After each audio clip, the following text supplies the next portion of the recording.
under attack and under siege.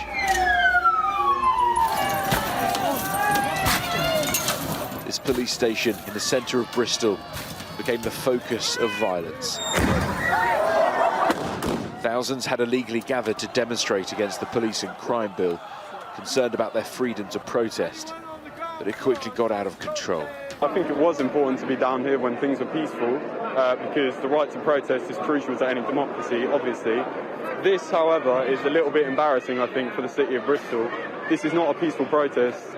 This is just going to be used against us and as evidence to keep our right to protest away from us.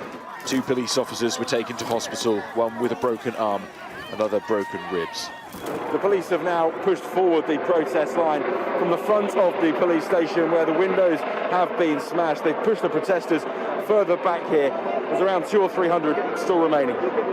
Condemnation has been widespread. Home Secretary Priti Patel said on Twitter that the scenes in Bristol were unacceptable. Thuggery and disorder by a minority will never be tolerated, she added. While Bristol's Mayor Marvin Rees said while he understands frustrations, smashing buildings in our city centre, vandalising vehicles, attacking our police will do nothing to lessen the likelihood of the bill going through. The scenes in Bristol are reminiscent of the London riots, violence that will be a concern for forces across the country. There's a genuine concern within policing that similar protests against this police and crime bill may be carried out across the country.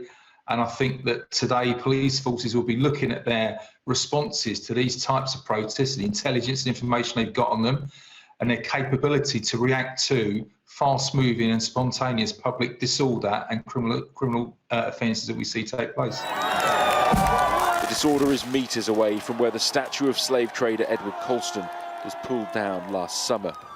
Protests in Bristol are back in the spotlight. Police say there will be significant consequences for those involved.